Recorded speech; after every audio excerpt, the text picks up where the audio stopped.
김정일이 엄청난 미식가였던 거죠.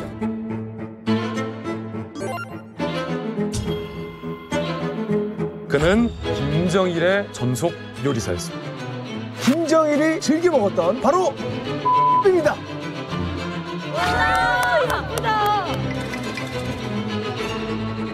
집도 김정일이 평양에 아주 고급 아파트를 살게 만들어줬습니다.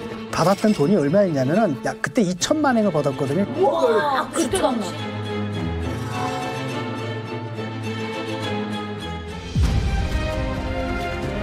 북한 로열 패밀리의 내밀한 부분까지 거침없이 폭로를 했습니다. 김정은이란 이 어린 친구가 미성년자임에도 불구하고 술, 담배를 했다. 김정일이 이런 명령을 내렸다고요. 다가가더니 느닷없이 옷을 벗어.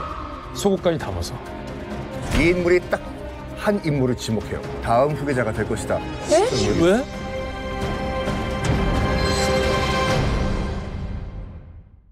탈북하신 모든 분들이 평양에 모여 손잡고 노래하는 그날까지 함께합니다. 이제 만나러 떠나자! 네, 오늘 이만갑의 새로운 인물을 한번 소개하겠습니다. 이분 두고 우리 작가님들, 제작진들 난리 났습니다. 섭외하는데 힘들었다. 예. 드디어 신은하 시대는 갔다. 신은하 시대는 갔다. 은하 시대. 그런 시대가 제 시대가 아직 있었나요? 아니, 우리 이만갑의 간판.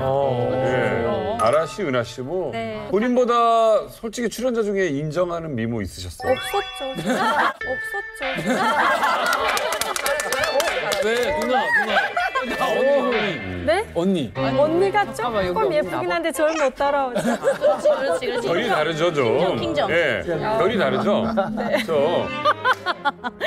아니 우리 제작진뿐만 아니라 네. 제가 이제 스튜디오에 이런 분위기를 참 좋아하는데 네. 우리 출연진들 사이에도 묘한 긴장감이 흐르고 있습니다. 그렇죠. 새로운 얼굴이 등장했기 때문에. 좀 설레이셨다는 소리. 얼굴이 지금 기록하고 있어. 근데. 너튜브에서 미리 봤습니다. 오, 진짜? 알고리즘이 뜨는구나. 너튜브에 있어? 얼마나 출연을 찾아봤어. 얼마 전에 출연했었어요. 밤에 찾아보고 그랬어요? 북한 미녀 막 이렇게 찾아봐. 안 해. 그게 아니라 이 나라 씨가 나오시니까 우리 또 이만갑 식구잖아요. 나라 씨요? 그래. 진짜 집이 잘 살았어요. 네, 흰쌀밥 외에도 도 잘 입고 잘 살았어요. 네. 와, 대박이다. 너무 괜찮으시다. 너무 괜찮아. 너무 괜찮으신데? 어떻게 오셨지? 네. 좀 궁금증이 생기더라고요. 흥미진진한 정말 탈북 스토리를 가지고 계시고요. 그리고 너무나도 밝고 웃는 모습이 아름다운 분을 소개해드리겠습니다. 김화 씨 모셨습니다. 반갑습니다. 안녕하세요. 안녕하세요. 평양 출신 김서아라고 합니다. 저는 동남아 북한 식당에서 4년 정도 근무를 했고 2018년에 탈북을 해서 2020년에 한국으로 오게 되었습니다. 반갑습니다. 약간 전라도 사투리 쓰시는 것 같아요. 저는 동남아 북한 식당에서 4년 정도 근무를 했고 2018년에 탈북을 해서 2020년에 한국으로 오게 되었습니다. 그러지, 영어이. 북한 식당에서 근무하는 거 쉽지 않고 특히 외국을 나간다는 거는 정말 어렵잖아요. 네. 이렇게 해외 식당에 나가는 게 또 우리 여자들이 또 어떻게 보면 너망이기도 하거든요. 그쵸? 네. 많이 나가고 싶어 하고 일단 키, 외모, 재능이 진짜 남들보다 특별하게 좀 잘했어야 또 나갈 수가 있었어요. 네. 지금 키도 한 189 정도. 저희 기준이 165 이상은 되어야 나갈 수가 있었어요. 네. 그러시군요. 네, 저 같은 경우에도 저희 아빠 친구분 따님이 해외 북한 식당 정어머니셨거든요. 근데 그분이 저희 아빠에게 너희 딸도 너무 키도 크고 예쁘게 생기고 억가에도 뽑히는데 한번 너희 딸도 그런데 나가봐 이렇게 얘기를 하신 거예요. 추천해주고. 네, 추천을 해서 아빠가 야, 너 정도면 합격이 되지 않겠어? 네, 이렇게 얘기를 해서 네, 오디션을 보러 갔고 오디션에서 합격이 되었어요. 네. 방금 봤어요? 너무 따뜻해가지고 나 감동받았잖아. 네. 수현 씨가 이제 앞선 종업원 출신이잖아요. 오비잖아, 오비. 선배. 선배. 이게 얘기하는데 떨까봐 손으로 이렇게 딱 잡아주세요. 이렇게 아, 떨더라고요. 그래서 저 같은 경우에도 저희 아빠 친구분 따님이 해외 북한 식당 정어머니셨거든요. 근데 그분이 저희 아빠에게 너희 딸도 그런데 나가봐 이렇게 얘기를 하신 거예요. 제가 이제 양성소 같은 양성소거든요. 오, 양성소 선배. 예, 양성소 양성소도 선배 여러 개가 있구나. 그쪽에 들어가면 해외 나갈 수 있는 탄탄대로가 쫙 열려서 거기에 오디션 합격하려고 집안에 있는 기둥이랑 다 뽑아서라도 딸한테 투자하는 정도예요. 뇌물을 줘요? 그러니까 뇌물도 그렇거냐 이제 애한테 투자를 해서 이렇게 예쁘게 만드는 거죠. 예, 어떻게든 예쁘게 만들려고. 그래서 이 양성소 한번 오디션 본다고 하면 입소문에 입소문을 당해가지고 저 같은 경우에는 1년에 한 3번을 보는데 한 1,000명이 모여요. 그 북한에서 나 좀 잘 나간다 하는 여자들 거기 다 모이거든요. 야, 그럼 1,000대1 보면 되겠네. 1,000대1 보는데 이 친구 때는 더 심했대요. 2,000대1. 2,000대1이요? 아니 그럼 뭐 양성소도 그 사법연수원처럼 기수 같은 게 있나요? 난 그거 있어요. 몰랐어. 있는데 양성소 몇 기야? 너 몇 기야? 너 나 4기인데. 그런 야. 몇 기라고는 있지 않고 이제 나 몇 년도부터 몇 년도까지 다닌 학번이 있는 거예요. 기수네, 기수문 하네, 학번. 기수. 면접 볼 때 네. 외모 면접도 봐요? 네, 키 외모를 기본으로 보고 또 나이가 많으면 탈락이 되었어요. 간혹 가다가 이렇게 성형수술하고 오는 학생들도 있었거든요. 근데 그 친구들 사장이 보고 너 코 수술했어? 너 눈 수술했어? 어떻게 알아? 티가 나거든요. 보면 이제 너무 오디션을 많이 보다 보니까 이제 티가 나는 거예요. 너 코 수술했네? 네. 그래 나가 이렇게 탈락시켰어요. 북한 사람들은 성형수술을 어디서 해요? 그 성형 수술이 요즘에 야매로 엄청 야매로 하고? 근데 개인이 집에 와서 많이 집에서 한다고? 마취 안 하고 집에서 마취를 하고 다 한다고 집에서 하잖아. 마취하고 저분을 들고 와서 너무 끔찍하다. 기본적으로 이게 지금 뭐 종업원이 인기 직종인 것도 알겠고 양성소에서 이렇게 뭐 경쟁률이 높은 것도 알겠는데 네. 이거를 다들 그렇게 하고 싶어하는 이유가 다 그러니까 나가고 싶어서? 나가서 내가 해외에 이렇게 너무 멋있는 무대에서 언제 서보겠어 이런 게 너무 그런 게 있었어요. 연예인 내가 같은 언제 건가 그러면? 외국에 나가서 이런 멋있는 거 보고 오겠어. 뭐 좀 유럽 같은 그런 환상이 좀 있었어요. 네. 나가면. 되게 화나는 부분이 그 점이었어요. 그리고 예쁜 분들이 이런 식으로 다 나가니까 저 같은 사람들이 그날의 살고픈 생각이 안 나가도 별 차이 없을 것 같아. 최고야. 하도 이제 해외 나가는 여자들이 많다 보니까 평양 20대까지의 여자들 중에 60%가 다 해외 나가 있어요. 60%요? 그 정도로 이제 찾기가 힘들었어요. 너무 심하다. 이 친구 같은 경우는 구석에 서 있어도 빛이 나는 친구들이 있어요.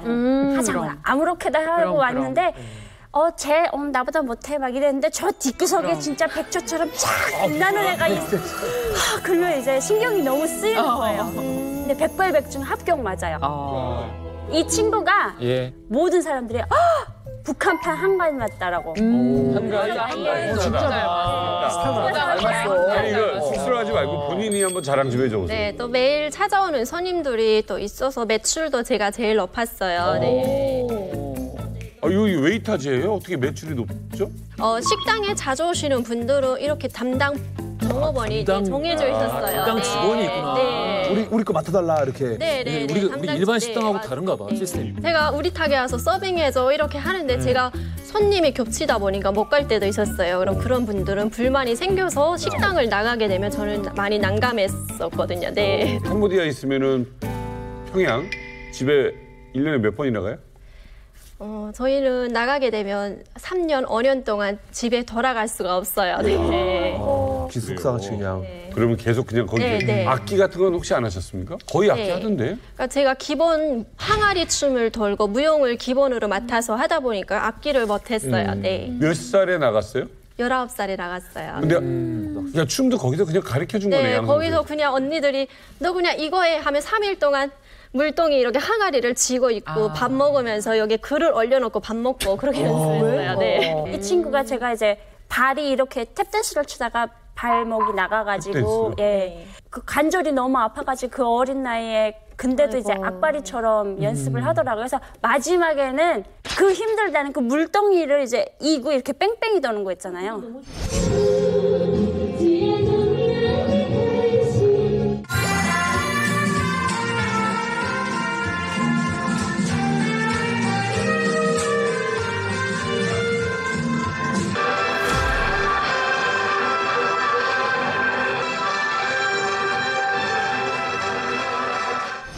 그 뺑뺑이를 돌더라고요. 그래서 이제 저는 건들면 안 되겠다. 독하다. 악발이다. 악발이다. 너무 악발이었어요. 원래는 건들려고 했었는데. 원래 건들려고 했죠. 많이 건들려고 했죠. 일로 와봐 이러다가. 야, 너 이리 와봐. 이렇게 인기를 누리다가 서아 씨가 갑자기 탈북을 결정한 이유가 사랑 때문이라고. 무슨 사람? 너 선배가 배워주는 거 그대로 컨트롤 C 컨트롤 V 하면 어떡해. 수혜 씨랑 비슷하네. 아니 뭐 어떤 사랑이? 제가 사실 식당에 자주 오시던 손님이랑 사랑에 빠져서 어느 나라 사람? 국수남 팔국인인데 한국 사람이랑 사랑에 빠졌어요. 거기에 사는 교민이었어요? 아니면 왔다 갔다 하는 분이었어요? 아니면 왔다 갔다 하시는 분이셨어요. 아빠. 네. 수혜 씨랑 비슷하네요. 비슷한 게 아니라 똑같은 거 아니야? 완전 배워줬네요, 언니가. 제가 많이 이제 가르쳐줬습니다. 그런 거 저희 러브 스토리에 이 친구가 껴있어요. 저희가 이제 연애할 때 이 친구가 항상 서로 이제 만날 시간 주느라고 이 친구가 일부러 안 내려오고 밥 먹으면서 시간 질질 끌고 향단이네. 그랬어요. 도와줬구나. 도와줬어요. 그래서 처음에는 언니가 나가게 됐을 때 제가 눈치를 챘어요. 근데 언니가 저한테 했던 얘기가 나 저 사람 아니면 평양에 돌아가서 결혼을 못 할 것 같아. 이런 얘기를 했어요. 그래서 저는 그 얘기를 들을 때 그때도 충성심이 정말 강했거든요. 속으로 언니 미쳤다. 빨리 평양 가야 된다. 그랬어요. 그런 얘기를 나눌 정도의 사이였어요. 이거는 쉬운 얘기가 아니잖아요. 누구한테 신고해버리면 끝인데. 그렇죠. 근데 이제 얘한테는 얘기했었어요. 제가 이게 얼마나 어려운 일인지 아냐면 한국에 오기도 쉽지 않을 뿐더러 이런 사례가 거의 없어요. 이게 지금 흔한 일이 아니에요, 이게. 같이 올 수 있는 게. 자, 그러면 선후배가 동시에 사랑에 빠져. 가는 게. 야, 거기가 어떻게 사랑 맛집 같은 데인가 봐요? 자리가 좋네요. 그래서 뭐 사랑을 좀 할 수 있는 건가? 그러니까 식당 자리가 궁금하기도 좋아요. 하네요. 아니, 근데 이 서아 씨가 어떻게 또 이렇게 로맨스에 빠지셨는지 좀 궁금하기도 해요. 어딘지 물어봐서 너도 가. 네. 처음에는 탈북할 결심을 안 했어요. 네. 평양에 부모님도 계시고 또 충성심이 너무 강해서 난 탈북을 절대 안 할 거야. 이런 마음으로 항상 그런 마음을 생각하고 다지고 했어요.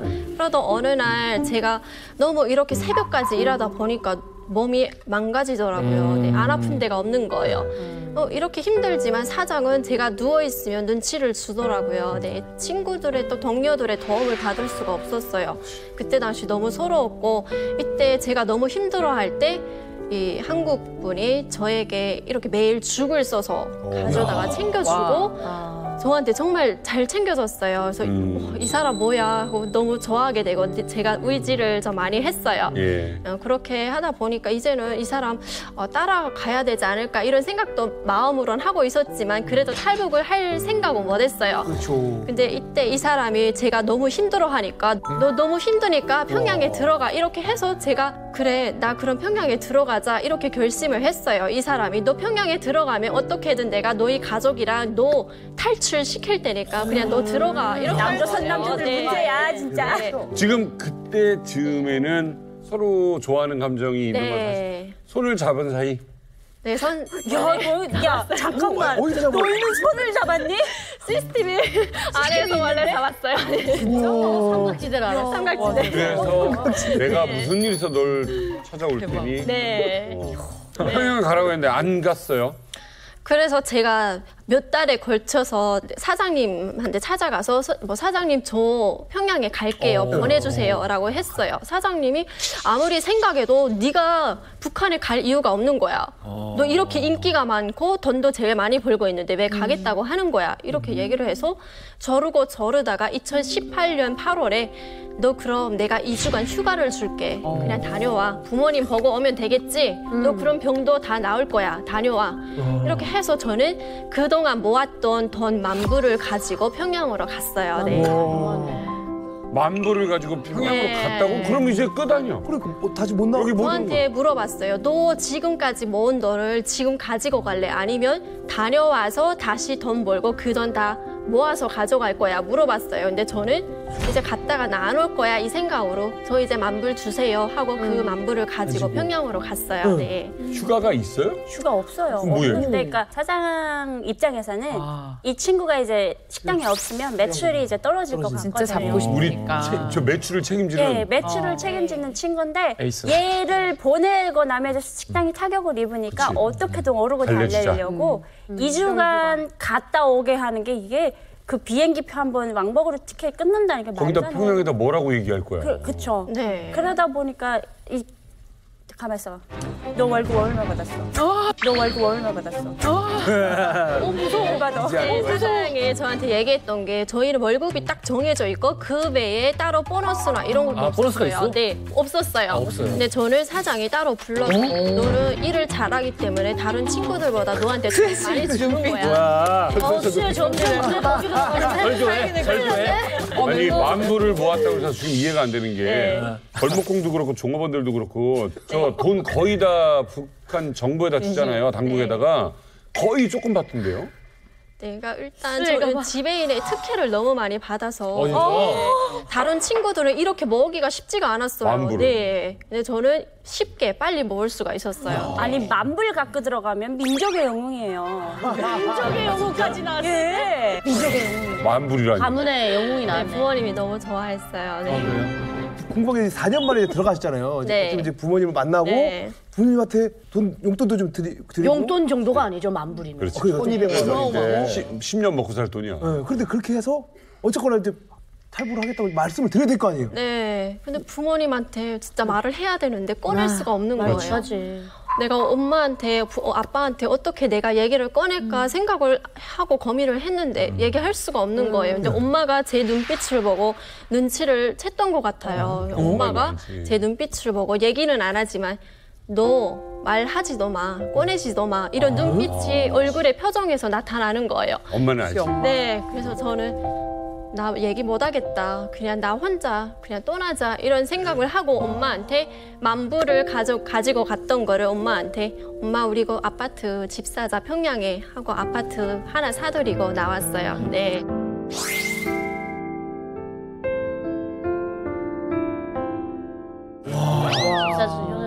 야, 플렉스네. 대단하십니다, 진짜.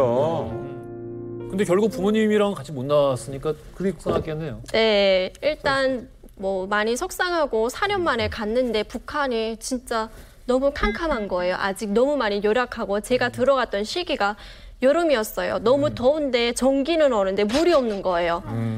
외국에서 나 샤워했는데 가니까 샤워를 할 수가 없는 거예요. 물이 없어서. 아이고야. 너무 열악한 걸 보고 북한은 아직 캄캄한 세상에서 살고 있구나. 빛은 있지만 빛이 없는 세상에서 광명을 못 찾고 있구나. 이런 생각이 들더라고요. 그래서 이제는 그냥 마음을 굳혀야 되겠다 이렇게 생각하고 네.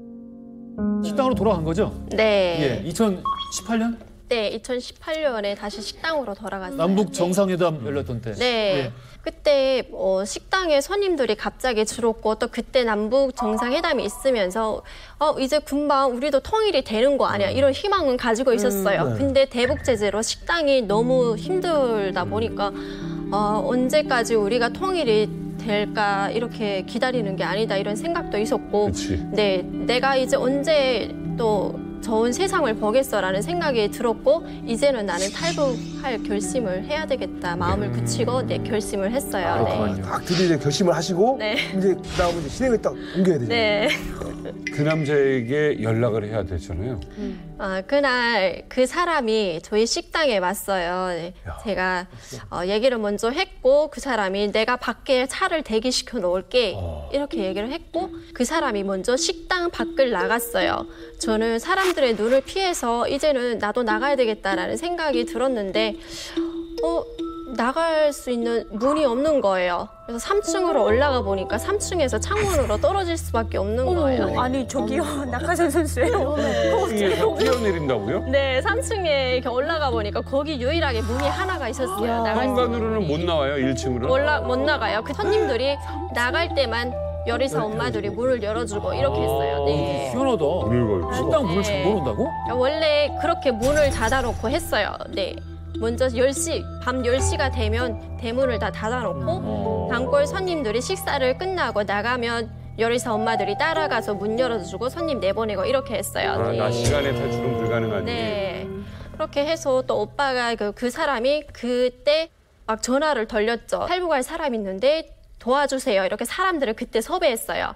다행히 도와주겠다는 사람들이 있어서 그 사람이 대문 밖에서 기다린 거죠. 차를 대기시켜놓고. 네. 저는 3층으로 가봤어요. 3층에 가보니까 이렇게 지붕이 있더라고요. 네, 지붕에서 2층으로 내가 내려 떨어질 수 있을까 하다가 그냥 내가 떨어지면 그냥 다리가 부러지나 하겠지 생각하고 3층에서 2층으로 미끄러져서 떨어졌어요. 근데 운이 좋았던 것 같아요. 네, 제가 무사하더라고요. 그래서 2층에서 1층으로 가서 떨어지려고 보니까 더 높은 거예요. 이걸 어떻게 하고 보니까 옆에 난간이 하나가 있는 거예요. 거기서 딱 매달렸는데 그때 그분이 달려와서 저를 안아서 차에 태우고 갔어요. 네. 이야. 안아서 내려. 네. 어디서부터 안나요? 겨드랑이를 잡았어요? 아니, 수련을 받거나 이런 적 없는 분이죠? 네, 그러니까 그 사람도 너무 급하니까 너무 무섭고 빨리 그냥 안아서 그냥 차로 태운 거예요, 저를. 네. 이제부터 더 힘든 일이에요.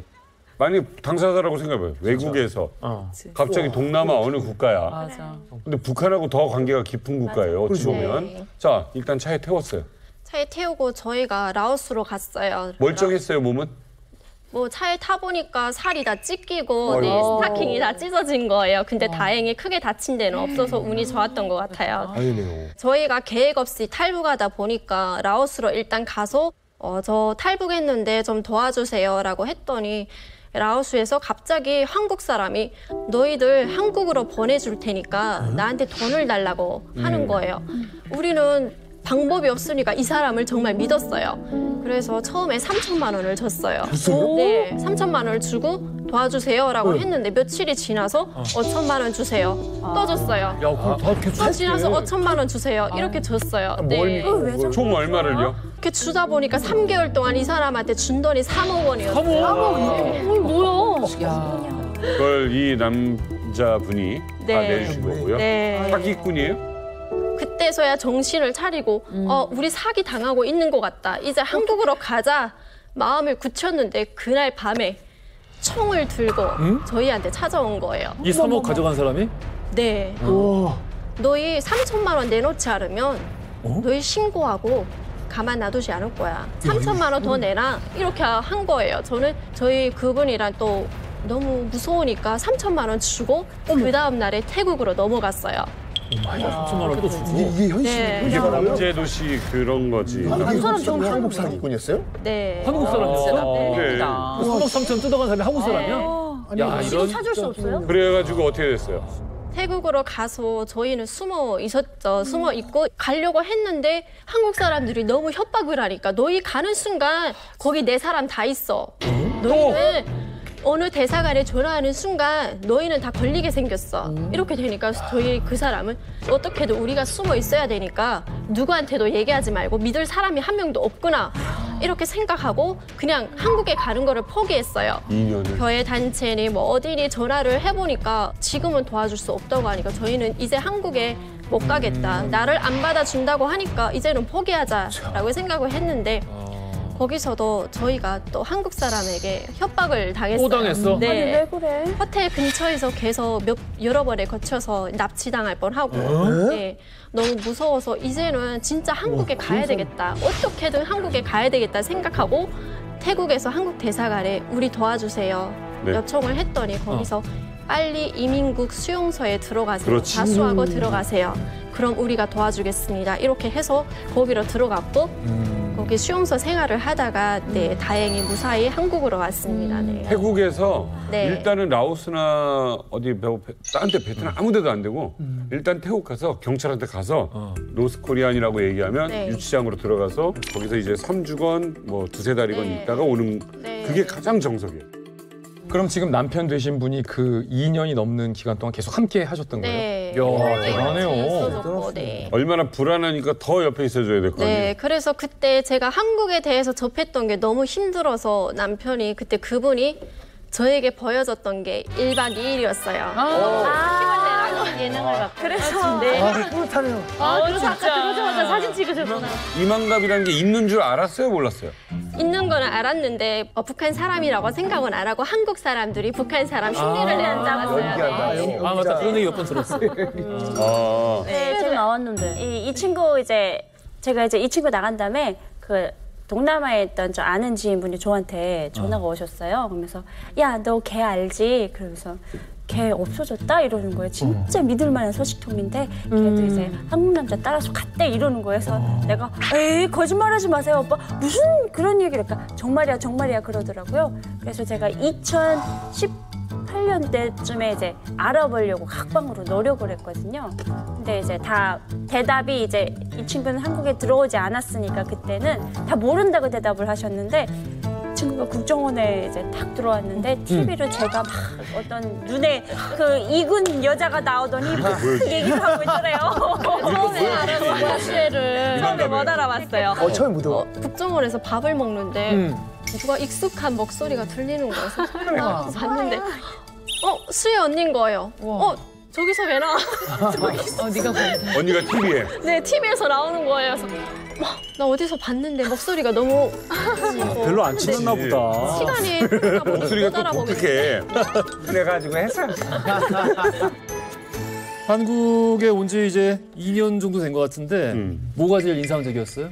병원비가 제일 놀랐어요. 너무 싸서 놀랐어요. 북한에서 어릴 때부터 너희는 남조선에 가거나 자본주의 나라에 가면 너희는 병원의 문 앞에도 못 가. 너희는 그 문턱을 넘어서지도 못해. 너희는 북한에서 태어난 거를 정말 자랑스럽게 생각해라. 이렇게 교육을 하다 보니까 왔는데 병원비가 너무 싼 거예요. 보험이 다 되고 너무 싸고 뭐 평양에는 병원비는 받지는 않지만 약값이 너무 비쌌어요. 네, 약이 없어서 치료를 못 하고 약을 야매로 사서 그치. 네 써야 왜냐면 되거든요. 다 네. 마취제까지도 사와야 되니까.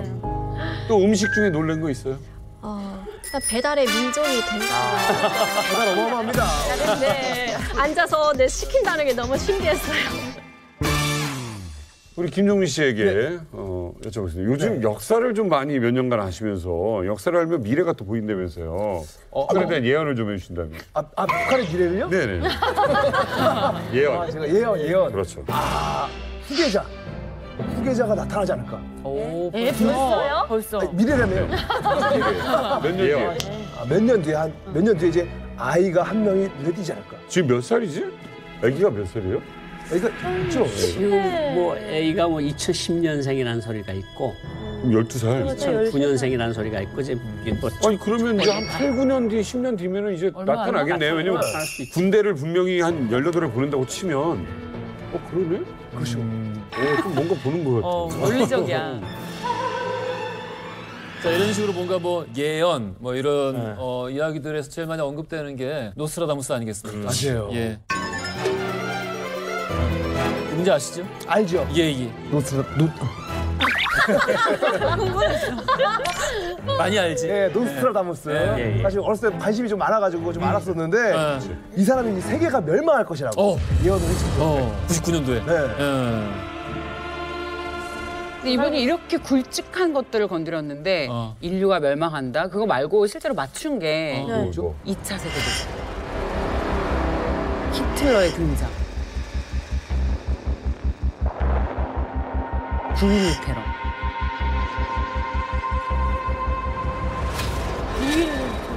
그 사람이 사람이구나. 맞췄다. 아니 그 옛날에 비행기 있는 걸 어떻게 알고? 그러니까요. 이분 1500년대에 태어나신 분이에요. 근데 이분이 이렇게 인류의 굵직한 것들을 건드렸는데 이 한반도에 살고 있는 우리에게 직격탄이 될 만한 이야기를. 그래요? 뭔데? 나 처음 뭘까요?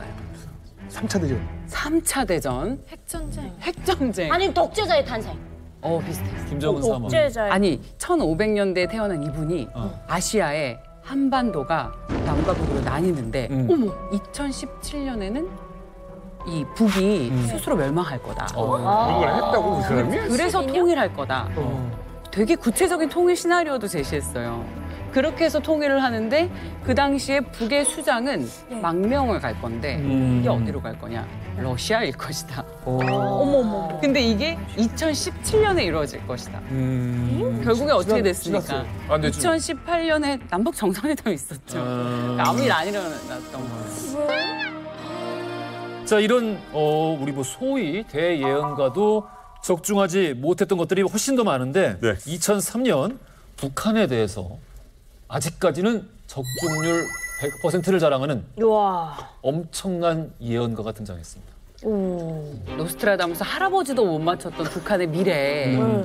이 사람이 얘기를 하니까 전 세계가 들썩거렸어요. 때는 2003년입니다. 김정일의 후계자가 정해져 있지 않았을 때 김정일의 후계자가 누구일까에 대한 추측들이 굉장히 많았는데 자연스럽게 김정일이 그랬듯이 김정일의 첫째 아들인 김정남. 김정남이 후계 구도를 이어갈 것이다. 근데 어땠어요, 김정남? 먹고 마시는 거 좋아하죠. 아카사카에서 술 먹고 돌아다니죠. 술 먹고 돌아다니죠. 콘서트 보러 가죠. 근데 이미 눈밖에 난 상태였고 해외에서 밖으로 돌아다녀서 아닐 거다. 그래서 CNN 그리고 북한의 활동에 예의주시하는 NHK에서 그러면 김정남이 아니라 둘째인 김정철의 후계 구도를 이어갈 것이다. 맞아요. 그래서 거의 언론에서는 이거를 거의 뭐 기정사실화했었어요. 근데 여기에 대해서 이 예언자가 아니다. 김정철은 아니다. 라고 단호하게 처음으로 얘기를 해서 전 세계가 이 사람의 말에 주목을 하기 시작했습니다. 자, 정말 더 소름 끼친 게 뭔지 알아요? 이 인물이 그럼 그 당시에 김정철은 가짜 여권 가지고 도쿄 디즈니랜드 가려고 하다가 걸려가지고 망신당하고 또 김정철이라는 인물은 에릭 클랩튼 공연 가가지고 여자가 침종을 하고 이런 상황에서 그럼 당연히 그 다음 후계자가 누구가 될 것인가 궁금증이 있을 거 아닙니까? 그렇죠. 이 인물이 딱 한 인물을 지목해요. 김정은. 대박. 이 다음 후계자가 될 것이다. 당시에는 김정은이 누군지도 서방세계에 알려지지 않았고 지금도 김정은인지 김정운인지도 정확히 알려지지 않았어요. 이 대예언자는 당시에 김정운이라고 썼죠. 김정운이라고 했어요. 진짜? 이름 발음 구체적으로 했네. 이름 발음 되는 대로. 뭔가를 알았다는 거네. 진짜 알고 있다는 거죠. 근데 이 인물이 당시 김정운 이 다음 후계자가 될 것이다라고 100% 확신했어요. 그건 대단한 것 같아요. 아니 사람들은 비웃었다고. 김정운이 도대체 누구냐. 아니 비웃은 게 아니라 그냥 아예 신경을 안 썼어요. 그로부터 정확하게 6년 후죠. 2009년도에 김정일의 후계자로 방금 김정운이라고 언급된 그 인물이 공식적으로 딱 등장을 한 거예요. 100% 맞습니다. 대박. 이거는 그냥 예언가가는 아니네요. 뭔가 엄청 신통방통한 잘 맞추는 이런 것 같은데 신내림을 잘 받았나 보죠. 누구예요 도대체? 북한의 후계 구도를 정확하게 예측한다는 건 보통 일이 아닙니다. 보통 일이 아니죠. 세번도 쉽지 않은데. 그 사람 이 남자. 심지어 김정은이랑 호응하면서 사진까지 찍었어요. 김정은과 허그 사진을 찍는다는 건 뭐 보통 사이가 아니라는 거죠. 네, 이거 왜냐면 바리깡도 같이 했어요. 합성 아니죠? 합성 아닙니다. 진짜입니다. 허그의 강도가 되게 세요. 되게 우시는 것 같아요, 막. 이게 뭐야? 사진 찍는 게 일본 글씨가 우측에 써 있는 거 보면 일본 언론이거든요. 예리합니다. 남석 씨 예리합니다.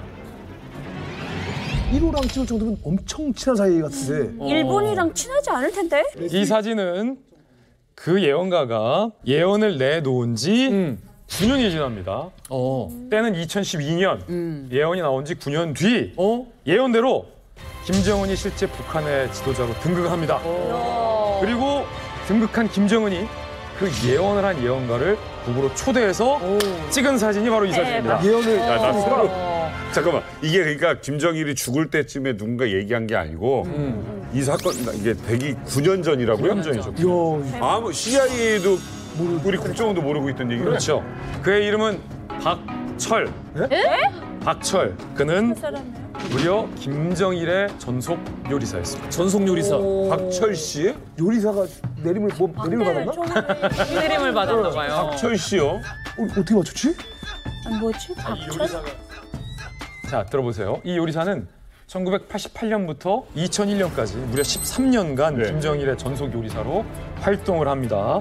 그리고 요리사뿐만 아니라 김정일의 최측근처럼 북한에서 김정일과 굉장히 밀접한 사이를 유지했어요. 과시했어요. 자, 그 덕분에 김정일의 자녀들과도 자연스럽게 친해질 수 있었죠. 김정철, 김여정, 김정은과도 이 박철이라는 요리사는 친하게 지냈습니다. 야, 그런 특수한 경험을 바탕으로 책까지 펴냅니다. 그 책 제목이 그 유명한 책이에요. 김정일의 요리사. 김정일의 요리사. 쉽게 말해서 뭐 예언서 같은 거예요.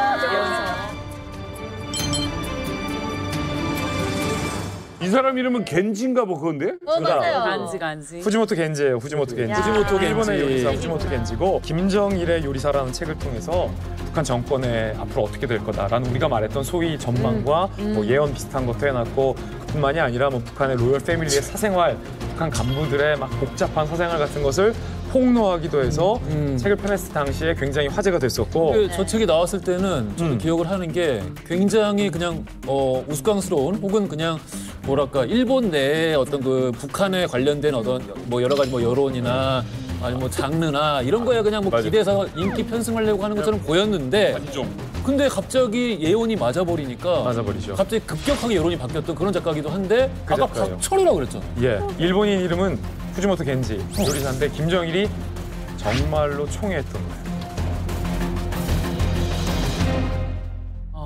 이 책만 나왔을 때만 하더라도 에이 북한 파리. 김정일 파리. 아는 척. 반종. 해봤자 주방에서 있었을 때는 자기가 뭘 알아. 김정은은 무슨 뭐 이랬던 여론이었는데 너무 김정일의 총애를 받았던 것이 사실이었죠. 그래서 북한식 이름까지 하사받은 겁니다. 그 이름이 바로 박철이었어요. 그래서 박철이야. 철 이거 많이 들어가잖아요. 많이 들어가. 철이 필수죠. 박철에다가 그러니까 박철로 해줬으니 이름까지 제대로 그냥 지어서 하사한 거네. 스위스에 있던 그 성혜랑이라고 성혜랑. 네. 예. 이모. 예. 이모. 예. 맞아. 그 남편이 가지고 있던 이름도 박철입니다. 철을 왜 이렇게? 그러니까 김정일 속이 싫어서 쓰는 왜 그 가짜 이름. 예. 그게 박철이가 많아요. 그래서 성혜랑의 남편도 그렇고 그다음에 김정은인지 김정철인지는 확실치 않지만 둘 중에 하나도 스위스에 등록됐던 이름이 박철입니다. 야, 내 세컨 네이밍 준 거 같은 거네. 세컨 네이밍을 준 거야. 저희가 이제 국정원 조사 딱 들어갔는데 계속 조사 간다 하시는 분이 김정일이 어떻고 막 김정일 뭐 이러니까 저희는 이제 섬뜩섬뜩하거든요. 그렇지. 항상 앞에는 뭐 경애하는 지도자, 김정일 장군님, 뭐 최고사령관 동지 이랬는데 김정일 하니까 이제 제가 막 자꾸 깜짝 놀라니까 이분이 저 책을 딱 들고 들어오신 거예요. 그래서 이걸 딱 주시면서 이거 읽고 이제 덕후감을 써내라. 그래서 제가 이건 무슨 책인데 딱 봤는데 저 김정일이라고 써져 있는 거예요, 한자로. 돌돌돌돌 떨면서 이제 보기 시작했는데 마지막쯤에 가가지고 이제 부글부글 끓은 거죠. 우리가 권한의 행군을 하면서 정말 많은 사람들이 굶어 죽어나갈 때 저렇게 맛있는 거 먹고 전성 요리사를 두고 파티 정치를 하고 너무 화가 나가지고 제가 그때 정말 막 하겠다고 조사 받겠다고 막 했을 정도로 저 책을 보고 제 그 생각을 완전 바꿔준 거죠.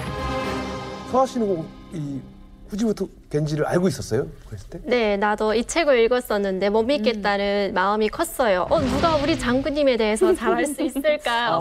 그 사람이 상상력으로 쓴 글이 아닐까 하면서 읽었어요. 네. 저는 저 책을 저기 왜 그래도 이 사람하고는 진짜일 것 같다라고 믿은 게 딱 하나 있어요. 모든 음식 중에 앞에서 요리사가 직접 이렇게까지 해주는 거는 철판 요리 말고는 이 초밥, 스시밖에 없다는 생각을 했어요. 바로. 네, 2시간을 앉아서 같이 얘기하고 대화하고 먹어서 단골 초밥집은 항상 친해요. 맞아. 그리고 한 사람이 3명만 담당하기 때문에 저쪽 사람은 저 사람하고 친하고 해서 친해질 수밖에 없다는 생각을 했어요. 맞습니다. 술도 같이 가끔 사고 같이 한잔하고. 그러니까 어렸을 때부터 반일 교육을 시키지만 정작 지도자는 입맛이 친일이었다. 그렇구만. 일식 요리사였던 후지모토 겐지가 일본의 조리사협회의 소개로 북한에서 계약직 요리사로 근무를 하면서 김정일을 만나게 됩니다. 이게 가능? 한번 잘 따라와 보세요. 재미있는 얘기입니다. 재밌어요. 자, 이 만남 그의 삶을 완전히 송두리째 뒤바꾸게 되는데요. 북한의 최고 존엄이죠. 최고 존엄과 또 일본인 요리사. 네. 그러니까 독재자와 민간 요리사와의 만남. 또 심지어 외국인이죠. 이 특별한 인연을 이어준 매개체는 과연 무엇이었을까요? 제가 그 답을 준비했습니다. 오, 바로 잠시만요.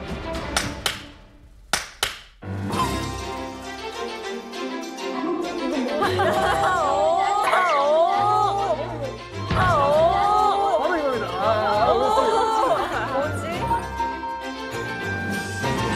바로 김정일이 즐겨 먹었던 바로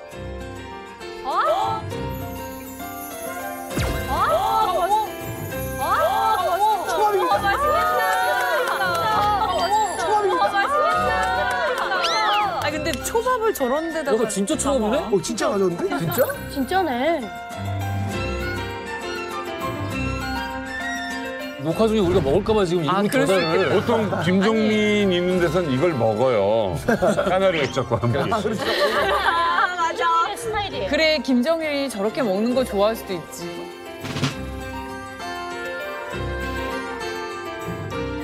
어쨌든 간에 초밥이에요. 네. 그래요? 네, 부지모토 겐지 씨가 1982년도에 이제 보통강 호텔 옆에 있는 안산간에서 일을 하게 됩니다.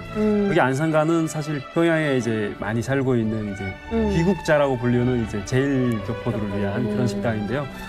사실 저도 한 번도 못 가봤어요.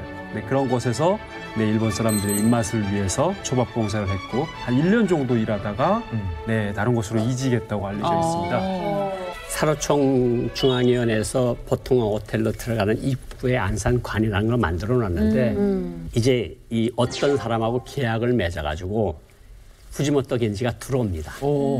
들어와서 일본 식당을 차려요. 일본 식당을 차리는데 여기 말로는 임상종이라고 하지만 북한 말로는 림상종이라는 39호 실장이 있었습니다. 외화벌이. 네, 그 사람이 김정일의 외화 금고지기. 그 사람이 가서 초밥을 먹어보니까 맛있는 거야. 그러니까 몇 번을 갔는데 맛있으니까 제대로 하네. 쑥스럽잖아, 지도자한테.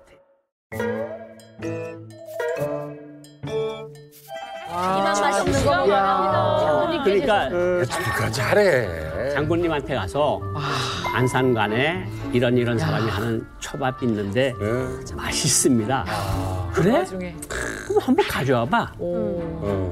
그래서 준비해가지고 딱 냉장차 준비했다가 그냥 호이살에 묻혀가 그냥 시속 100km로 그렇지. 거기서부터 날아가는 거지. 왜냐면 초밥은 만들자마자 먹어야 되거든. 만들자마자 먹어야 돼. 날아갔네. 근데 먹으니까 맛있어. 그러니까 그래? 또 생각나면 또 맛있어. 그러니까 김정일의 집에 들어가는 음식점이 그때 2개밖에 없다 그랬어. 옥류관 국수하고 안산관 일본 스시 요리. 그럼 뭐 맛있게 하니까 이거 들어와서 우리 나한테 냉면 이거 스시 만들어 주라 그래 초밥. 앞에서. 앞에서.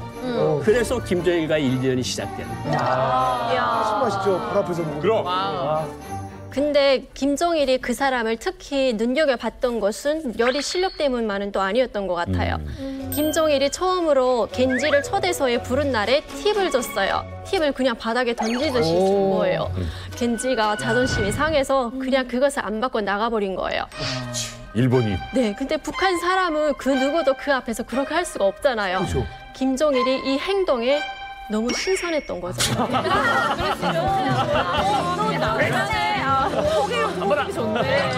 내 스타일인데.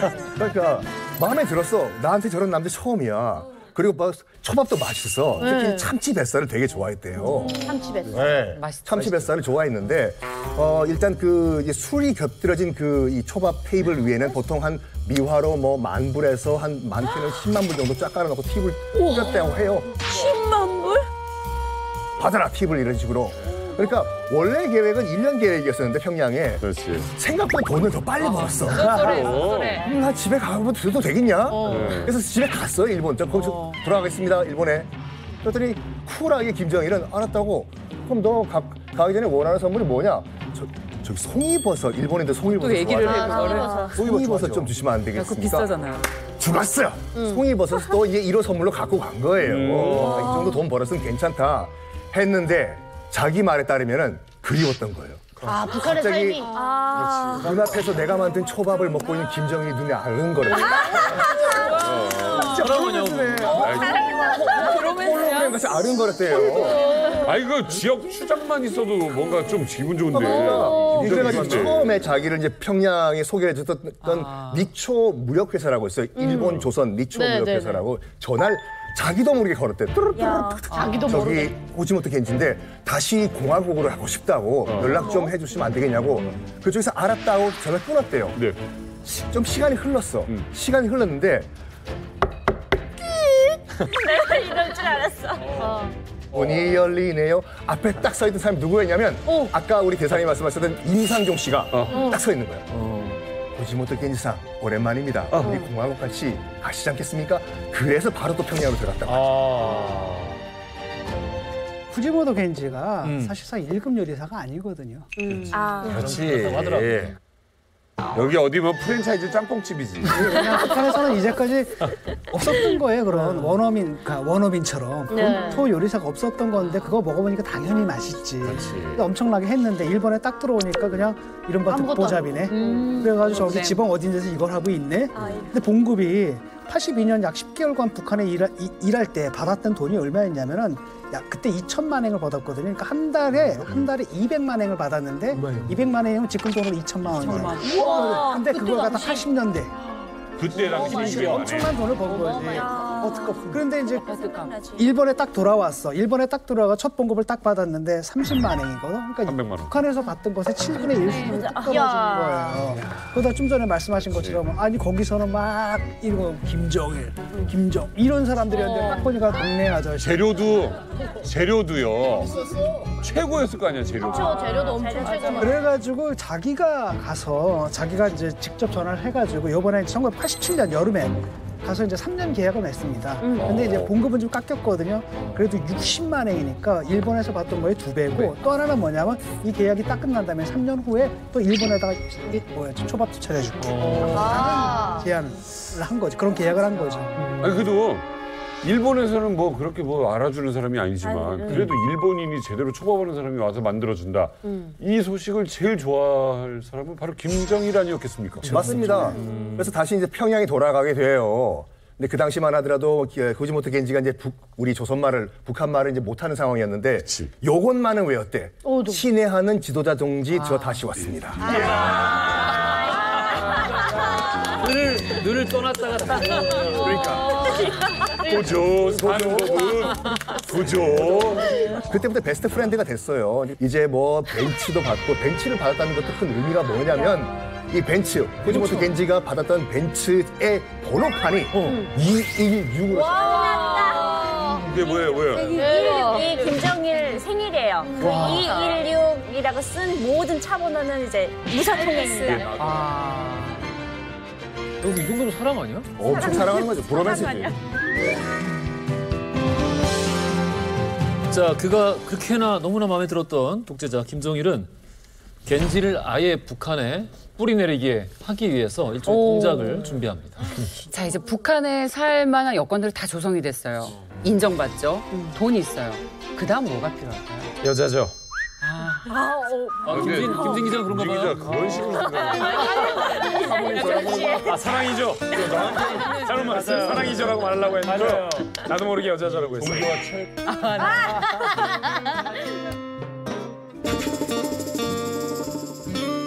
고영환 선생님이 늘 말씀하시잖아요. 김정일은 공작의 달인이다. 그러니까 원하는 게 있으면 수단과 방법은 가리지 않고 다 쓰는데 그래서 생각해낸 게 호지모토 겐지에게 여자를 만들어주자. 눌러앉히려고. 싱글이었어. 근데 진짜 기상천외한 게 이미 유부남이었어요. 일본에 일본에서 결혼을 한 상태였고 아이들도 있었어요. 근데 혼자 왔던 거구나. 그런데 일단 혼자 왔죠. 왜 남자들은 출장을 혼자 갑니까? 이제야 북한에 왜 갔는지. 계약 중이니까 일단 여기서 돈 많이 벌고 일본으로 돌아가자. 네. 근데 여자를 어떻게 해서 만들어줬냐면 연회장에서 후지모토 겐지가 우연히 북한에서 당시 굉장히 인기가 많았던 엄정여라는 가수를 만나게 돼요. 근데 이제 딱 봤어요. 김정일이 저 두 사람이 어떤 케미를 보일까 이렇게 보니까 보자마자 후지모토 겐지가 엄정녀를 보고 첫눈에 반한 거예요. 못 되는 거예요. 아 이걸 보고 아니, 가정 있는 남자가 그러고. 아내를 배신하고 뒤늦게 됐어. 할 필요 없어. 다른 여자에 하면 편집이야 편집. 필요 없어. 눈을 못 떼요. 네, 굉장히 사족이에요. 이해할 수 없네요. 연회장에 가서 서로 눈빛을 교환하는 게 특히 후지모토 겐지의 눈빛이 심상치 않아요. 묘해. 그래 이거다. 합석을 시킵니다. 야. 어머! 일단 자리를 만들어줘요. 왕이니까. 뭐. 그렇죠. 둘이 자리를 만들어주고 충분히 둘이 교감을 할 수 있는 시간을 만들어줘요. 그랬더니 사랑에 빠진 거예요. 후지모토 겐지가. 아니 이게 어떤 옛날 1호 사진인데 여기에 요리사가 같이 끼어서 있어. 상상인데.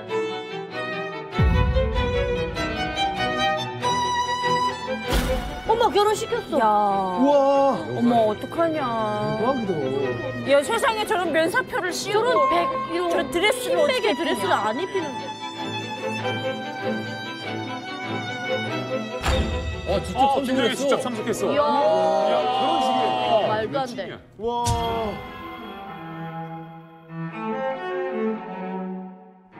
아니 저기 북한에서 고위직들이 결혼할 때는 1호가 가나요?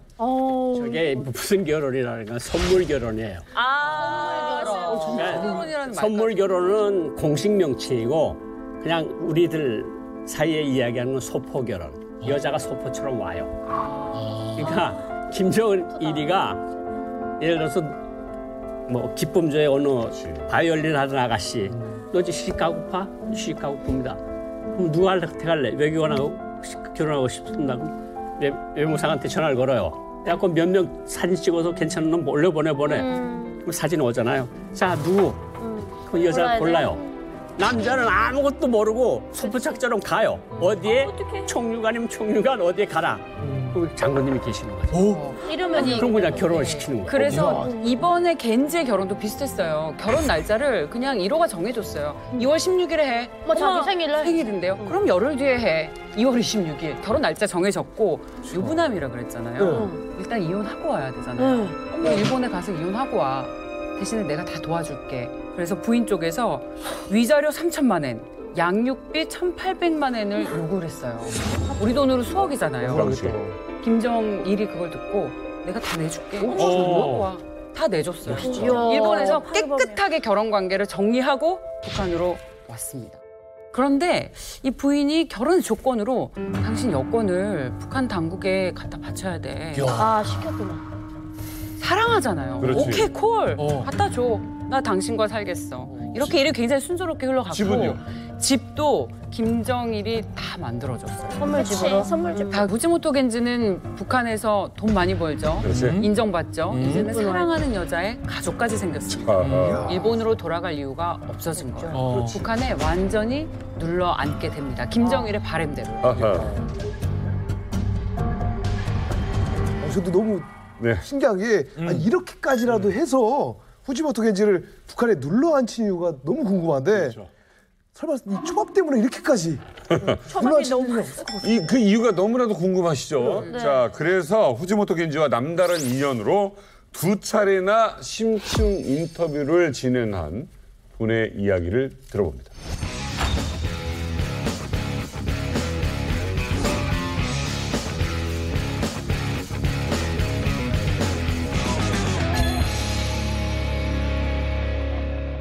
김정일이 후지모토 겐지를 북한에 불러서 이제 요리사로 일하게 한 것은 고용이의 일본 음식에 대한 그리움이 계기가 되었을 거라고 생각합니다. 고용이를 빼놨구나. 이 생각을 못했다. 그래 일본 출신이니까. 아무래도 고용이가 어렸을 때부터 이제 일본에 성장을 했기 때문에 일본 음식에 대한 그리움이 있을 거고요.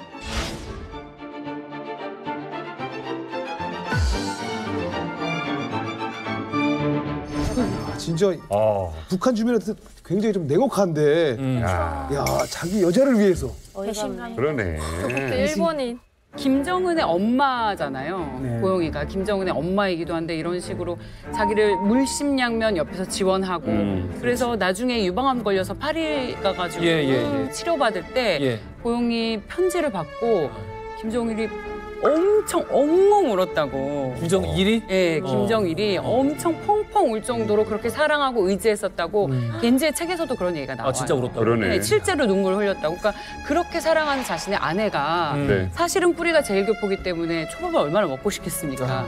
그거 위해서 충분히 그래요. 내 곁에 두려고 할 수 있다. 이런 로맨스로 귀결이 될 수 있을 것 아니 같아요. 그 후지모토 겐지는 소속이 어디로 되는 거예요? 스시과 이런 게 있어요? 와사비. 그러니까 김정일의 요리사로 되잖아요. 네. 마땅히 어디다 넣을 데가 없어요. 그래. 일본 사람이지. 그런데다가 일반 사람하고 접촉시킨 그렇지. 네. 자기가 초밥은 맛있지. 그렇지.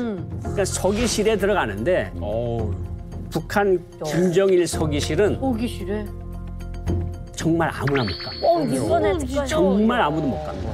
웬만한 상도 김정일 서기실에 못 들어갑니다. 진짜 비서. 진짜 신뢰했네요. 진짜 문고리. 뭐 조직지도부 부부장, 당중앙위원회 비서, 뭐 총리 이런 사람만들지 뭐 무역상 같은 사람, 무역상까지는 그래도 뭐 교육상 같은 사람까지는 못 들어가거든요. 근데 소속은 시켜야 될 거 아니에요. 그렇죠. 그러니까 김정일 비서실에 서기실에 소속이 돼 있어요. 이야.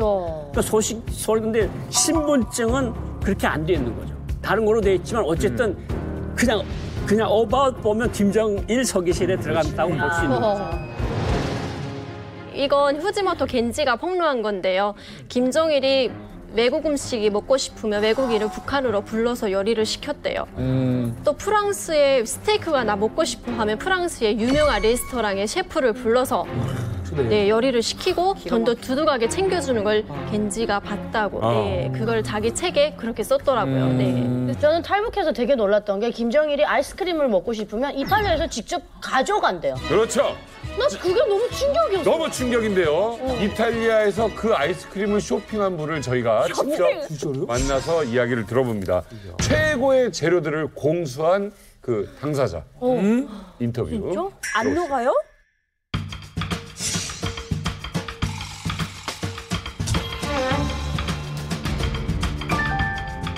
서기실 내에 요리사들이 뭐 한식 요리, 일식 요리, 프랑스 요리 하는 그 팀들이 쫙 있습니다. 거기에 일식을 담당한 요리사가 후지모토 겐지였죠. 서기실 요리사들도 북한에서 그야말로 1급 특급 요리사들인데 겐지가 와서 하는 거 보니까 게임이 안 되거든. 왜? 나는 그 사무장 그 망경보고 물자 구입하려 다녔는데 겐지가 준 거 딱 요거 특별하게 달로 챙겨라고 일본 애가 주문한 건데 겐지가 요거 하나 다 하겠다 줬어요. 일본 요리사 걔가 이거 부탁하는 거지 요거 잊어먹지 말고 꼭 요거 챙겨야 된다고. 지금 내 기억에는 제일 걔가 부탁하는 게 우선 마블은 첫째고 그다음에 이제 와다.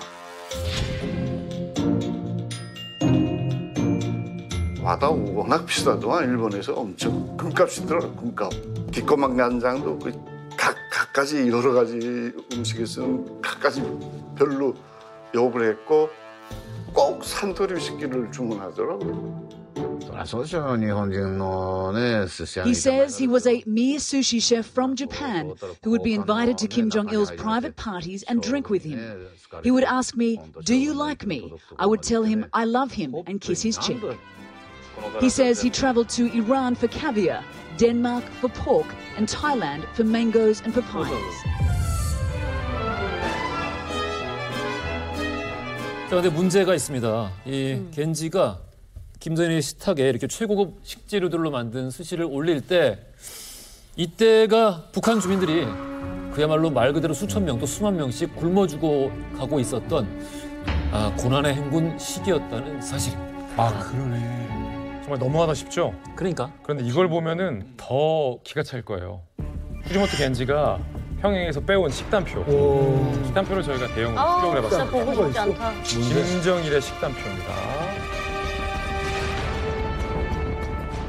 자, 보시죠. 제가 동그라미 치는 메뉴들을 주목해서 보시면 될 것 같습니다. 자, 3월 26일에 야자 상어 날개탕. 야자 상어 뭐야? 싹스핀. 싹스핀. 자라찜. 뱀장어 캐비어. 그리고 제가 분석을 해봤는데 28, 29, 30일에 날마다 먹은 식재료가 있는데 상어 날개 샥스핀이죠. 그리고 상어 날개 샥스핀이죠. 상어 날개 엄청 좋아하죠. 상어 날개 무슨 놈의 샥스핀을 3일 연속 먹습니까? 비싼데? 캐비어, 샥스핀, 자라, 염소 정말로 진귀한 식재료들이 날마다 공급되고 있는 것도 있어요. 아니 그렇게 잘 먹었는데. 그래서 빨리 죽은 거야. 그런데 이건 식탁에 차리는 메뉴의 전부가 아닙니다. 또 있어요? 그날의 주 메뉴, 아주 특색적인 시그니처 메뉴만 적은 거예요. 예를 들어서 3월 30일 이 라클레트 치즈구이. 저는 살면서 라클레트 치즈를 프랑스 연수에서 처음 알았어요. 먹기 좋네. 프랑스 치즈인데 독일이랑 스위스에서 왜 이런 작은 삽에다가 빵에다가 녹여서 구워서 먹는 거. 저는 프랑스 연수 갔을 때 알프스 올라가서 처음 봤거든요. 이거 뭐 고급 치즈예요? 굉장히 고급 치즈죠. 네. 기본적으로 밑반찬으로 깔리는 기본 세트 반찬이 30가지가 더 있어요. 말이 안 나. 30가지. 말이 안 나. 짜증나. 대사관마다 품목이 있어요. 기가 막히다. 자기네가 가지고 들어가야 되는 품목이 있어. 그러니까 열대 과일은 어느 나라. 그리고 무슨 수박은 뭐 햇빛이 강한 뭐 카자흐스탄 수박. 이렇게 자기가 먹는 데가 다 있고 어떤 일이 있어도 그 물자는 들어가야 됩니다. 그러니까 고난행군을 이야기하고 있잖아요. 처음에 저도 고난행군 때 그래도 지도자가 눈치가 있으니 죄기밥을 먹고 주먹밥을 먹고 그랬겠지 그랬는데 죽을 먹었대요 장군님이. 그래서 자 진짜 그때 죽을 좀 먹는 신용을 내지 않았을까 그때 전복죽 먹었다니까. 그러더라고. 아니 지금 말도 안 되는 식단을 보고 있잖아요. 우리나라 역사에 비슷한 독재자가 또 한 명 있어요. 왜? 미식가 독재자가. 연산군 있잖아요. 연산군이 조선 27명 왕 가운데서 제일 미식가였어요. 기록에 따르면은 연산군이 어느 정도 미식가였냐면은 일단 고기를 일반 고기를 안 먹어. 노루의 혀. 그리고 소 한 마리를 잡아요.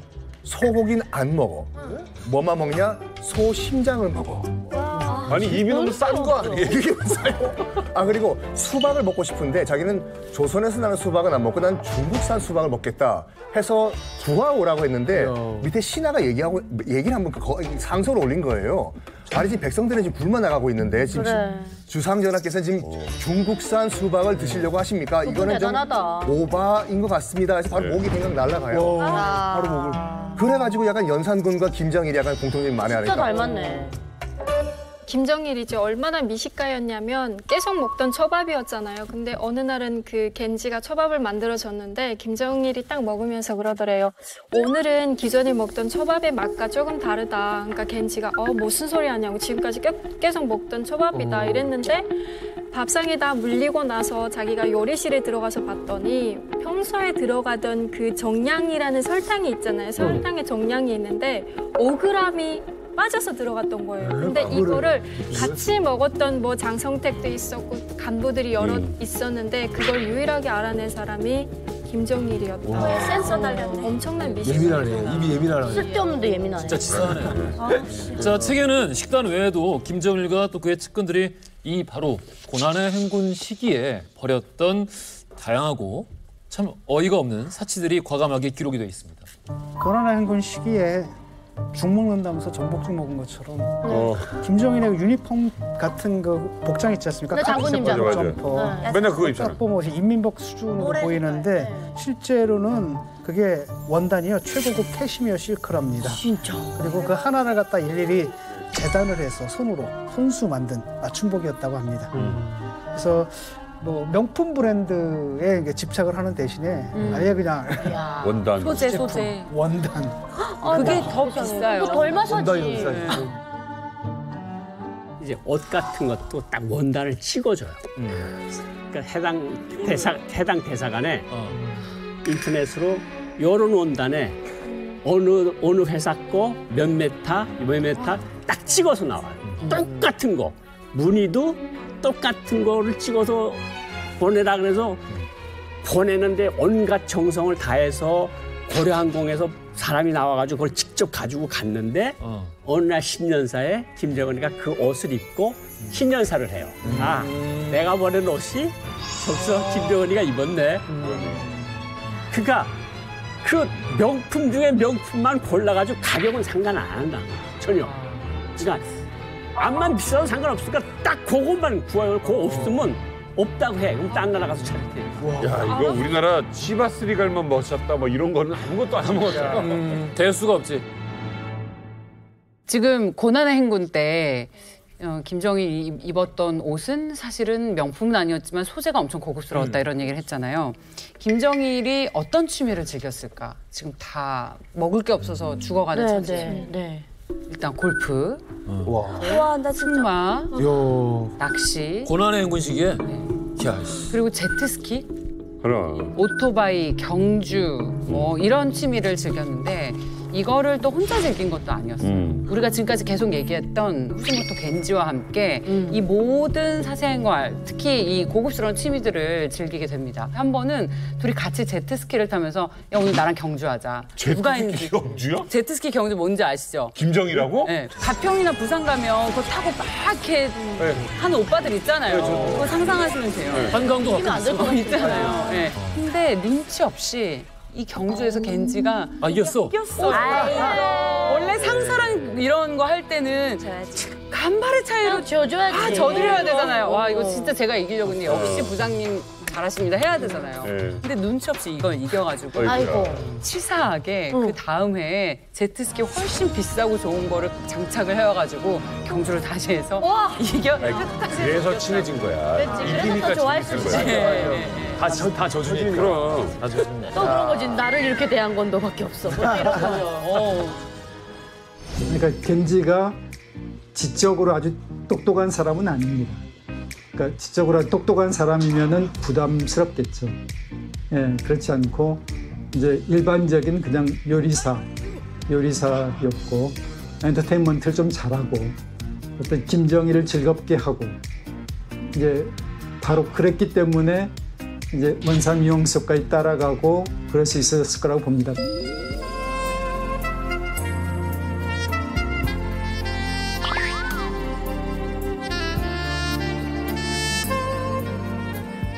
코드가 좀 맞았네요. 비위도 잘 맞추고, 그러니까 후지모토 겐지가 좀 아부성 기질이 있습니다. 그래서 그런 것 때문에도 좀 좋아했다라고 볼 수가 있는 거죠.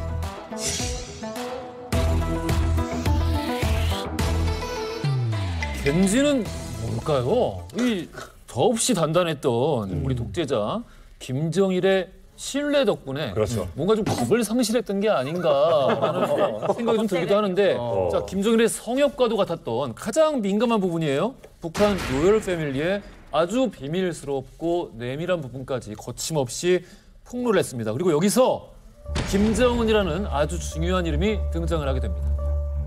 겐지가 그 당시에 베일에 가려져 있던 김정은이란 이 어린 친구가 미성년자임에도 불구하고 술, 담배를 했다라는 것을 자신의 저서에 폭로를 했습니다. 어떻게 폭로를 했냐면은 미성년자인 김정은이 와가지고 전화로도 해가지고 후지모토 우리 부의하자 이런 식으로 얘기했대요. 부의하자? 이거. 시도 때문에 새벽 2시에 해가지고 후지모토 우리 산속 가서 부의하자. 그래서 이제 둘이 가서 이제 산에서 담배를 피웠는데 서로 대화가 안 될 거 아니에요. 일본어가 안 되고 또 한국어가 안 되니까 그냥 가만히 앉아서 서로 부의만 하다가 내려왔다라는 기록이 나와 있고 성격 같은 경우에도 굉장히 뭐라고 할까 이제 승부욕이 있고 포악하다는 것을 또 저서에서 폭로를 했어요. 한 얘가 뭐였냐면 김정철이랑 김정은이랑 이 구슬놀이를 했는데 김정철이 동생인 김정은 보고 야 그렇게 구슬놀이 그렇게 하면 안 돼 그럼 져 했다가 진짜 진 거야. 거기 열받은 김정은이 형인 김정철한테 쇠구슬을 집어 던졌대요. 그걸 보고 굉장히 모 아니면 도 정말 큰 지도자님은 독재자가 될 것이다. 그런 예측을 자기의 저서에 썼더라고요. 또 하나의 폭로의 형식을 빌린 예시가 등장해요. 하루는 김정은과 김정철이 농구 시합을 해요. 근데 후지모토 겐지가 심판을 받대요. 근데 농구를 하다 보면 김정철이 이긴 날도 있고 김정은이 이긴 날도 있잖아요. 둘 다 어렸으니까 뭐 10대 티네이저니까. 근데 김정은이 이긴 날, 동생이 이긴 날에 형을 그러면 그 형의 반응이 어땠는지를 후지모토 겐지가 봤는데 형인데 졌잖아요. 근데 동료들에게 오늘 뭐 수고했어? 김정철은 그냥 쿨하게 고생했어? 또 하자? 이러고 그냥 갔대요. 근데 김정은이 진 날, 형이 이긴 날, 김정철이 이긴 날 김정은의 반응을 봤는데 부운에 못 이겨서 자기랑 같이 뛰었던 팀 동료들을 남겨서 왜 우리가 졌는지에 대해서 페인을 분석하고 김정은이 다그치면서 전략 전술을 지도하는 모습을 보면서 후지모토 겐지가 이렇게 써요. 아, 역시 지도자의 자질은 김정은에게 있다. 라는 소위 성격 묘사를 하는 거예요. 그리고 김정은이 동생 김여정이 호칭을 했는데 김정철에게는 큰 오빠, 김정은에게는 작은 오빠. 사실 일상적인 호칭이잖아요. 큰 오빠, 작은 오빠. 그러면 보통 작은 오빠들이랑 막내 여동생이랑 사이가 더 가까워요. 맞죠. 큰 오빠, 작은 오빠, 작은 오빠. 그렇죠. 근데 김정은은 그걸 싫어했대요. 오빠만 오빠지 왜 내가 작은 오빠냐. 아유. 그래서 후지모토 겐지가 그 장면을 보면서 아하! 김정철에게는 큰 대장동지. 김정은에게는 작은 대장동지 이렇게 불러야 되는데 그냥 작은은 생략하고 대장동지 이렇게 불렀더니 좋아하더라라는 예시도 쓰고 있습니다. 그러니까 이 방금 뭐 대장동지 이야기나 농구 이야기나 이거 김정은 얘기할 때 늘 빠지지 않고 나오는 얘기인데 이게 그 책에서 나온 거군요. 후지모토 겐지가 농구 얘기. 후지모토 겐지가 본 거.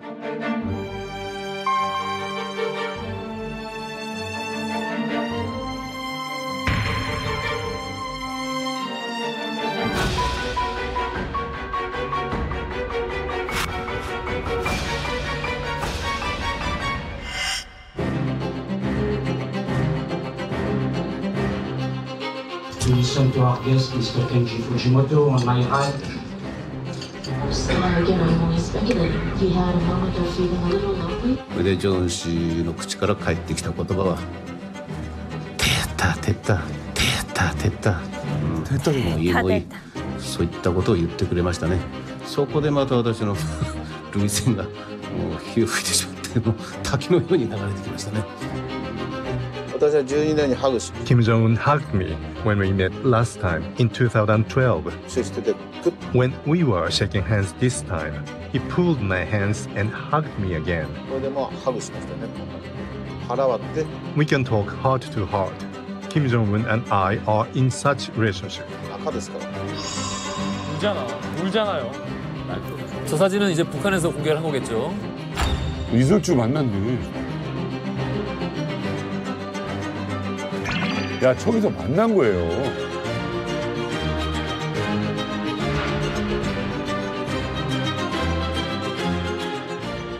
(11년) 만이에요. 그러니까. 11년 만에 다시 어떻게 보면 북한을 방문했잖아요. 그렇죠.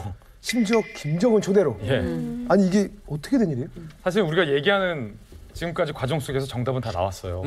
후지모토 겐지가 책을 펴서 갖가지 폭로를 하면서 9년 전에 김정은밖에 북한의 지도자는 없다라고 폭로를 하면서 칭송을 했던 그 시점으로부터 9년이 흐른 시점이에요. 김정은 입장에서 자기의 후계 구도에 대해서 아무도 예상하지 않을 때 칭송을 마다하지 않으면서 후계 구조를 공식화했던 사람이 겐지 아니었겠어요. 이 사람 그때까지 책도 몰랐어요, 우리. 그러니까요.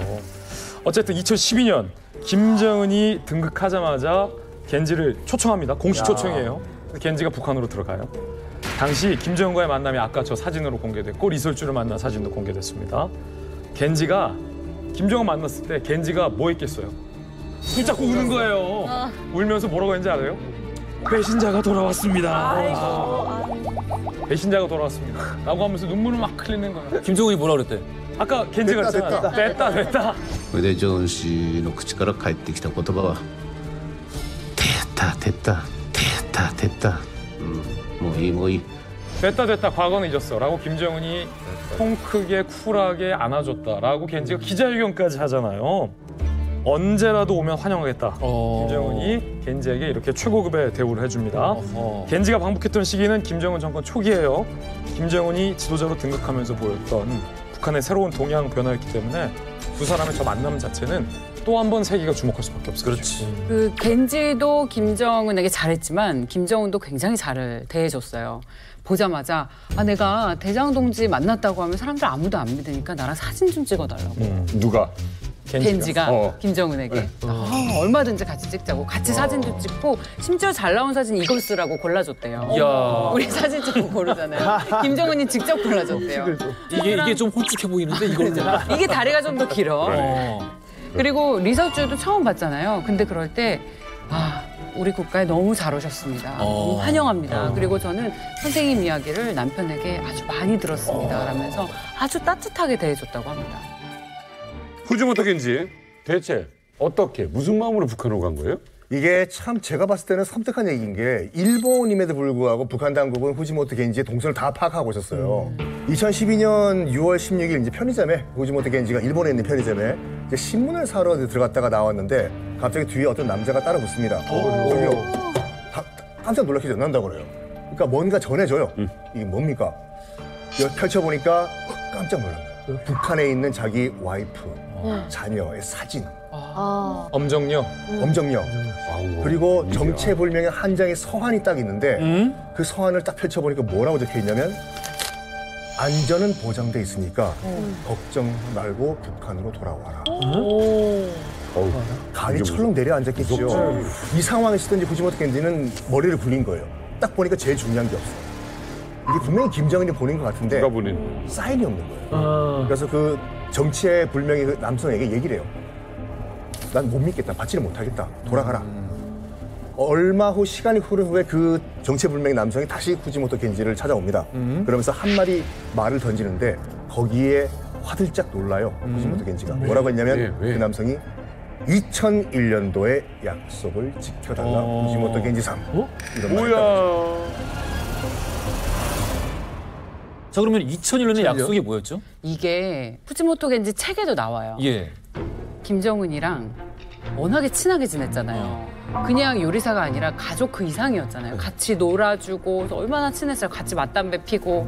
그래서 근데 2001년에 일본으로 갈 때 김정은도 뭐 좀 이상했는지 꼭 다시 돌아오셔야 됩니다. 맞다. 꼭 다시 돌아오셔야 돼요. 김정은이 그때 어릴 때 김정은이 겐지에게 그렇게 얘기를 한 거예요. 꼭 돌아오라고 일본. 그랬더니 겐지가 꼭 돌아와서 왕자님과 함께 말을 타고 놀겠습니다. 이렇게 약속을 한 거예요. 그 약속을 지켜라. 라는 내용의 서한이었던 거예요. 자, 김정은이 겐지를 북한에 초청한 속내 단지 방금 우리가 이야기를 했던 11년 전에 그 어린 김정은과 나눴던 그런 약속 때문만은 아니었을 것 같습니다. 그 진짜 이유는 겐지가 김정은의 지도자 자질을 홍보해 주었기 때문인데 우리 지금 방금 보았다시피 겐지가 기자회견하고요. 북한에서 찍어온 사진 보여주고요. 결과적으로 어떻게 됐습니까? 서방 세계, 전 세계를 향해서 북한의 새로운 지도자가 어떤 성적을 가졌는지 과거와는 다를 것이다라는 희망을 보여주고 북한에서 홍보를 해주는 그런 결과를 초래하지 않았습니까? 그렇죠. 그러니까 어떻게 보면 후지모토 겐지가 김정은의 홍보대사, 홍보대사가 역할을 했다는 거예요. 아는 사람이 그렇게 드물었어. 김정은으로서 딱 특하게 이렇게 딱 갇혀서 살았는데 정말 누가 김정은하고 같은 화장실에서 일을 받겠습니까? 후지모토예요. 그러니까 그만큼 인간적으로 가까웠고 어렸을 때 그러니까 유일하게 아는 자기가 언제나 데리고 들어올 수 있는 외국인이고 어쨌든 가족이 있잖아. 그러니까 내가 이런 개방적인 성격의 지도자야.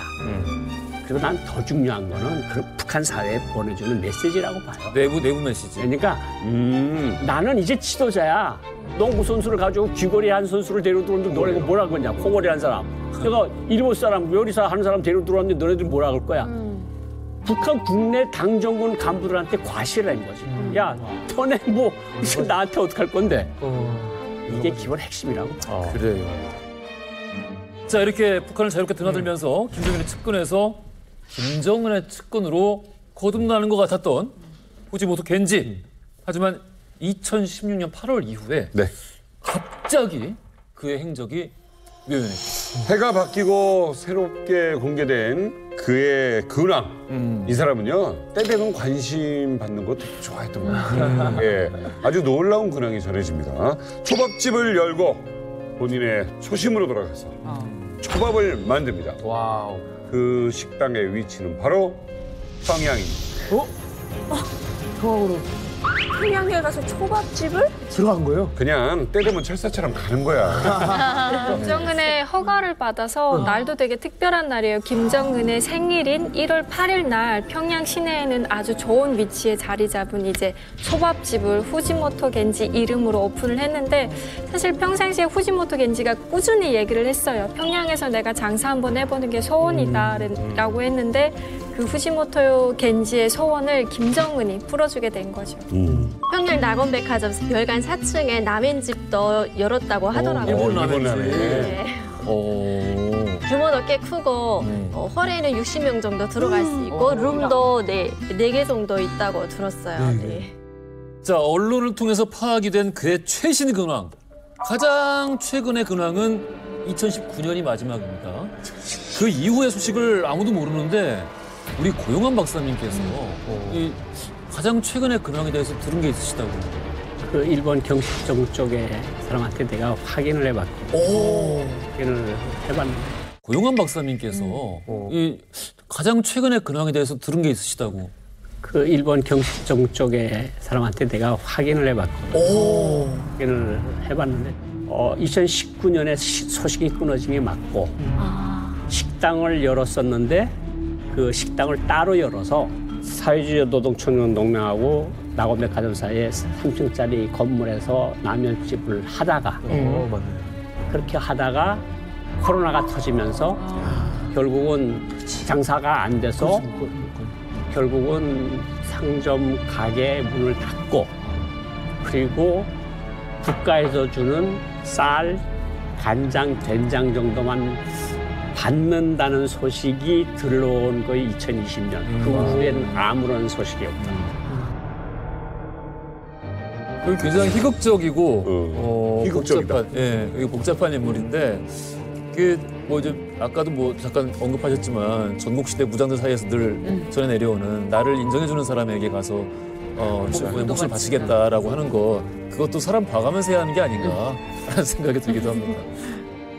청자 여러분은 어떻게 생각하십니까? 후지모토 겐지는 또 나타날까요? 아니면 계속 사라져 있을까요? 예. 궁금한 인물입니다. 그의 예언을 또 볼 수 있을 것인가? 궁금하다. 한번 기대해 보겠습니다. 네. 채널 A